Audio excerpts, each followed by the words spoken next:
The Elements Massage brand believes massage therapists deserve a supportive team, business and marketing resources, linens, lotions, and the chance to learn as much as they want. So many Elements Massage studios offer continuing education too. What's better? They're hiring. To get your foot in the door, let them know we sent you by visiting elementsmassage.com/ABMP. That's elementsmassage.com/ABMP.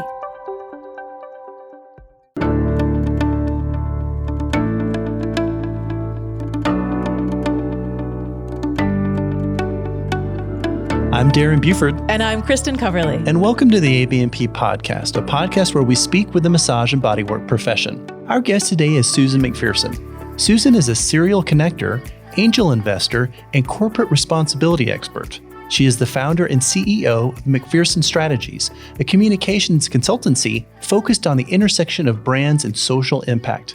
Susan is part of this year's 50 over 50 impact list curated by Forbes Magazine, and she is the author of The Lost Art of Connecting, the Gather, Ask, Do method for building meaningful relationships. For more information, visit mcpstrategies.com. Hello, Susan. Hello, Kristin.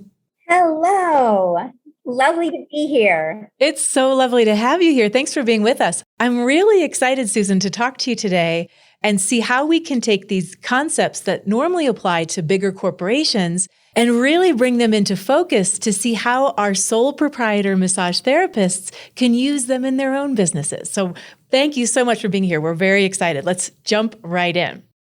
You write in your book that you grew up thinking that connecting with people regularly was a natural occurrence, in many ways because your parents were natural connectors. So how did this idea become so central to who you are?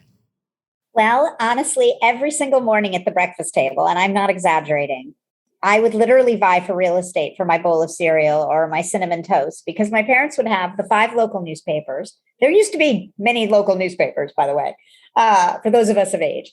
The yesterday's New York Times and the day before's Boston Globe. And they would be clipping and cutting and then going to their respective typewriters, typing up short little missives, and then sticking the missives and the clips into envelopes and then putting out into the postal mail. So they kept the U.S. Postal Service well in business, but I just assumed everybody's parents did that. I am grateful, though, that they embedded in me a real sense of the fact that every single person, no matter who they are, where they came from, their religious or social background, or what job they held, would believe that that person was deserved of attention, curiosity, compassion, and kindness. And that, I think, was even more importantly embedded in me than the notion of connection is a superpower. Susan, what role do you think technology plays when it comes to connection and creating a community around us? Well, they used the technology they had at the time, right? The rotary phone. We didn't even have a push button phone, and the manual typewriter. And I'll just tell you a side note. My father was a professor for close to 40 years, and he retired in 93.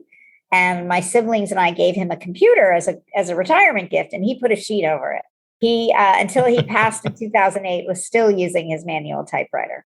But I do believe technology has played, it's a bittersweet role, right? There's a ton of good. And certainly during this pandemic, it has been a gift to be able to see people who aren't in the same room, right? Can you imagine if we hadn't have had video technology? But I think, with the advent of the immediacy of technology, what has become less likely is the intentionality, right? The thoughtfulness that we used to go into when you would pen an actual real letter or you would make a phone call, because it's so much easier just to zap out a tweet or, send a text or even send an email and not think about what you're putting in that email. So, it has its goods and bads, where a positive is you can connect with anyone on the planet. I mean, that is something that is worthy of magic when you think about it. I'm curious, Susan, what advice do you have for us who need to use technology to communicate? How can we bring that intentionality into play using our current technology? Sure. Well, I would find 1 or 2 platforms that you feel the most affinity towards. I also, when I meet people, I often ask, what is their mode of communication that they want to be corresponding in? Because oftentimes, if you are trying to build a relationship or rapport with someone, whether you're, trying to build a business with them or sell them something or just be supportive of them, if you're communicating in the mode that they tend to live in, your chances of making it successful goes up exponentially. But I think in terms of the social platforms that we have, and every few years there's new ones. So I suggest people keep open to new, right? I'm sitting here trying to teach myself TikTok. Good luck to that. But I think instead of trying to know all of them, is find one or two that you feel comfortable with, because we know when you're comfortable with something, you're much more likely to use it. Absolutely. Susan, you have a great twist on networking, saying that we should strive to create a constellation of relationships. What does that look like? And how does that differ from what we might think of as a traditional networking model or method? Well, I have found in my lifetime, and maybe just because I'm getting older, I just turned 57, the communities and connections that I have built over my lifetime overlap, right?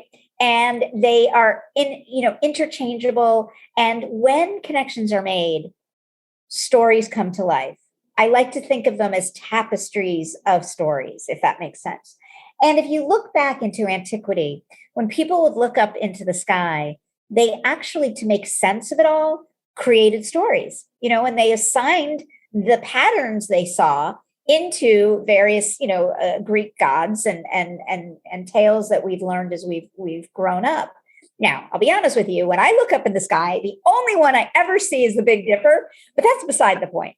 But when I think about this is when you do the pleasure of introducing people or connecting people, you can't even begin to think of the impact you're going to have, because the stories that will come, that will unfold because of those people, the 2 or 3 or 4, is we can't even begin to guess what's going to happen. And that's what I think when they looked up at the sky, they were making sense out of what they were seeing.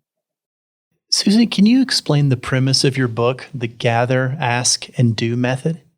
Sure, of course. The book is a business book. So I was told that the only way it would get published is if I had a methodology. So I had to really think about, how have I made so many zillions of connections on my life? And I really did some soul searching. And the Gather, Ask, Do is that very methodology that I have used for many, many years. And I will give you kind of a 30,000 foot view, because I don't want your listeners to fall asleep.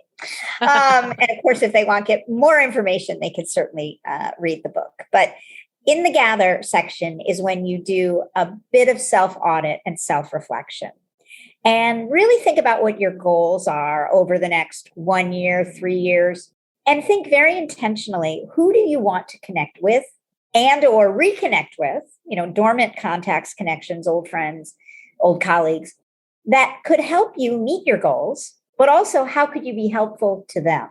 Also in the Gather phase, you think about, what are your superpowers? And it's interesting, through this journey after publishing it, I get a lot of questions from people who are just out of college or, approaching, a retirement, that say, wait, I don't have any superpowers, but I will fight you to the end that every single one of us has, and they will ebb and flow. Also, during the Gather phase, you really think about, how am I going to break that hermetically sealed bubble that so many of us live in, myself included, where we tend to attract and hang out with people that look like us, sound like us, the same age as us, the same sex as us, the same, race and cultural background as us. And, I love the old proverb that says, after all, if a goldfish doesn't break outside of her bowl, she never sees her water. I think there's something to be said. We learn so much when we meet people and we connect with people who aren't just like ourselves. So that's very much the Gather phase. The Ask phase is learning to ask the meaningful questions of others so that you can learn what their hopes and dreams are and what they hope to aspire to do. Because after all, one of the themes that runs through the entire book is the notion of pivoting networking as we have grown up thinking about it. Instead of what can I get, what's in it for me, it's how can I be helpful? So in order to be helpful to others, you have to be able to ask them the questions to learn. And lastly, in the do phase is where you take all of that feedback you've received from the person and you become reliable, responsible, trustworthy, because you follow through on the things you said you might be able to do to be helpful to them. So, Susan, I have to ask, what's your superpower? You know the answer to that question. Starts with the letter C. It's connecting. And I have a funny little story. In 2007, I was in my mid-40s, and I went with several other girlfriends to go for a weekend getaway up in the Catskill Mountains in upstate New York. And the goal of that weekend was to really articulate our elevator speeches, or kind of our 30-second, who we were. And it was that weekend that I finally got the guts to say, "Hi, I'm Susan McPherson, and I'm a serial connector." I almost peed my pants after I said it. It sounded so bloody ridiculous. But then 16 years later, I wrote the book on it. And what I really like, Susan, the way you just described the gather, ask, do method, it seems very, shall I say, doable for anyone. So I'm thinking of our sole proprietor massage therapists out there creating their businesses and connecting with one client at a time. It feels like that can absolutely apply to what they do, right? Absolutely. My company, I founded at 48, and about 90% of our business now over 8 years has been inbound. And I credit that with literally making meaningful connections starting in my 20s with no idea that I was eventually going to run a company. And I'm sure there's many listeners who started their massage therapy business later, perhaps as a second career or a third career. And so, it doesn't mean you can't go back to connections that you made, but you'll have a much better chance of going back to people if you were first likely to actually be helpful to them in the first place, right? Now, I'm not saying don't give up and, sorry, it's not going to work. But I meant, for people who are just starting out in their career, early in their career, there is a methodology to the madness. And when I'm asked by people, like, what's the point? There's only good that can come from being supportive of others. And I'm not suggesting we don't take the oxygen mask first and be support and help ourselves. This is very much about, remember and gather, you're doing a self-reflection first, but there's nothing that is going to be negative about leading with being helpful. And that's what we as massage therapists love to do. That's in our DNA. So that's perfect. Let's take a short break to hear a word from our sponsors. Anatomy Trains is delighted to announce a brand new dissection livestream specialty class on September 18th, Lumbopelvic Stability, a one-day layered dissection with Anatomy Trains author Tom Myers and master dissector Todd Garcia. The early bird price of $150 is held until September 10th. After September 10th, the price is $250. Come see the body's actual core for yourself. This course will be provided over Zoom webinar with multiple camera views, live chat, and Q&A. Visit anatomytrains.com to sign up. Now let's get back to the podcast. Okay, Susan, you talk about going from FOMO to JOMO, J-O-M-O. What does that mean? Tell us more about that. We all had FOMO probably, and I certainly did in high school when I would come back on Mondays after a weekend and hear about all the parties I didn't get invited to. And then fast forward to, modern day with Instagram and, actually seeing the parties in real time that you are not at. Although those have been a little off the table for the pandemic. But in the early 90s, when I was running a sales territory, I was in a situation where I couldn't get meetings. The company I worked for was the underdog and nobody knew who we were. So when I would make calls, I wouldn't get the meeting. I wouldn't get invited to luncheons or anything. So what I started to do, I picked the 4 people that I actually knew in the profession, and we got together we called it a coffee clutch.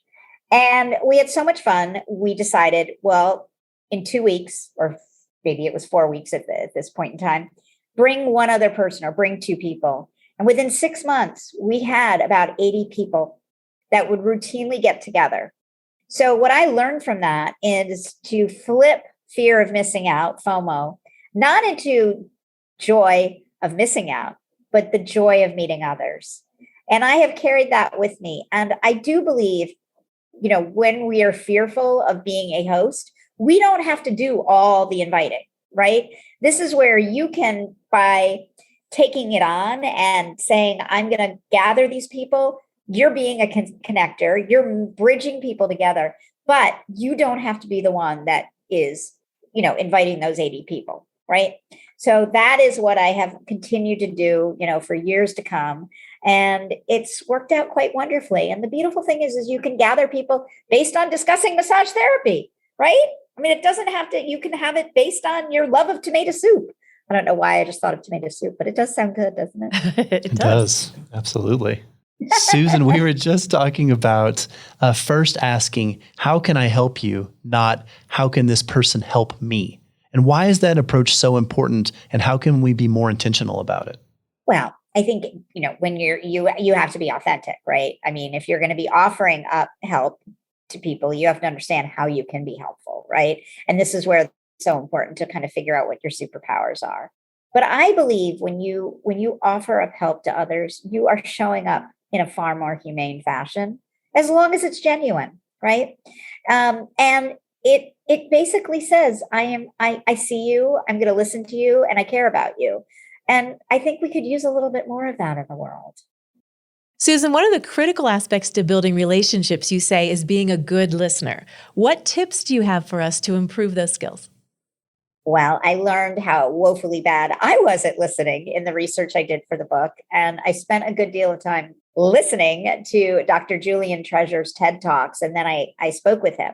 And I realized that one of my issues, not to mention all the other issues that we've had during the pandemic, where you'd be in a Zoom room and you'd have your email running and your text running and your kids at your feet and your dogs running and, whatever else. So good luck trying to listen.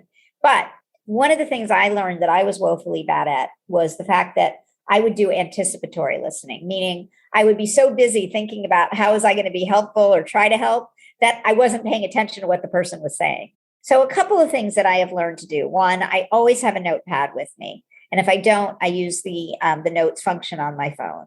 Two, maybe it might be age, but I no longer am afraid to say, whoa. Can you repeat that? I missed it because I was thinking about the pizza or the tomato soup, but now that we're on tomato soup, that I am craving. So in other words, I think it's, be upfront. Don't be afraid to take notes. Repeat things back. I think that's an old one we've learned. But I would also recommend to your audience, the TED Talks are exceptional and really give you lots of tips to be a better listener. I totally agree with what Susan was saying because I catch myself all the time. What was your phrasing? Anticipating already. I'm actually creating my answer while someone is speaking. I either do that or I'm daydreaming about this magical thing that's going to happen in the meantime. I think as long as we make a conscious effort to be better, and it's hard. I'm not suggesting, we have so many distractions in our lives, and I don't think those are going anywhere. So, but I do think if you catch yourself, it's okay to tell the person that, you missed what they're saying instead of pretending that you heard it. And then afterwards, because I find, when you get to the do phase, when you can follow up and remind something of something someone said, it's a wonderful gift, right? Because it shows that you were paying attention, that you cared enough to pay attention. Susan, we're still in our global pandemic right now, and that created us and caused us to be physically apart. With a situation like that, how can we create meaningful relationships? Well, that's where that intentionality comes in. And I have thought that through this summer, this is the time to think very thoughtfully about what are our goals, what do we hope to accomplish now that we have realized what it's like to be without our connections close at hand. So it is a good time to bring out that proverbial Rolodex or whatever platform you use and think about who do you want to reconnect with, and use the damn pandemic as a means or reason that you've lost touch, right? Let's just squeeze it dry for all it's worth, right? And use technology where it's comfortable. I'm certainly not suggesting to give up the picking up the phone, although the phone is technology. But I do think, it's a good time to reach out and also think intentionally about who it is that you want to meet that are going to not only help you meet your goals, but that you can be helpful too. Susan, I'm sure a lot of listeners are really relating to everything you're saying, but then the brakes go on because they think, I'm an introvert. The idea of networking is scary to me. What tips and advice do you have for them to overcome that? There's a reason I call the book The Lost Art of Connecting and not The Lost Art of Networking. I am not anti-networking by any stretch of the imagination. We will eventually go back and be back into those functions where we're shaking, maybe not shaking people's hands, but connecting is more one-on-one. It's a more deep and meaningful relationship. I also think, given what I shared about the methodology, is you would be asking questions, and then guess what? You get to sit back and listen. So if you're an introvert, you may be, and again, I am far from an introvert, and I sometimes fantasize about in my next life, I'll be an introvert. But I do know from the research that I've conducted and many introverts that I know that they are much happier listening. So if you can ask a few pointed questions of others, then you get to sit back. Susan, one final question. If readers should take one thing from your book, what would you hope that would be? Well, I think massage therapists will appreciate this, but actually making it a point to build meaningful connections throughout your life is going to add longevity to your time on this earth in the same way that eating kale every day and running every day will. But I think, for your own health, right? And I will also just say, and I might have said this earlier, but every good thing in my life that has happened because of connections. So I think when we are open and filled with curiosity about other people, only good will come from that. I want to thank our guest today, Susan McPherson. To find out more information about Susan and her book, The Lost Art of Connecting, visit mcpstrategies.com. Thanks, Susan, and thanks, Kristin. Thank you, Darren, and thank you, Kristin. Thank you, Susan. That was wonderful information that every one of us listening will be able to use in both our personal and professional lives. I appreciate it. I'm so happy. Thank you. Members are loving ABMP 5-Minute Muscles and ABMP Pocket Pathology, 2 quick reference web apps included with ABMP membership. ABMP 5-Minute Muscles delivers muscle-specific palpation and technique videos, plus origins, insertions, and actions for the 83 muscles most commonly addressed by bodyworkers. ABMP Pocket Pathology, created in conjunction with Ruth Werner, puts key information for nearly 200 common pathologies at your fingertips and provides the knowledge you need to help you make informed treatment decisions. Start learning today. ABMP members log in at abmp.com and look for the links in the featured benefits section of your member homepage. Not a member? Learn about these exciting member benefits at abmp.com/more.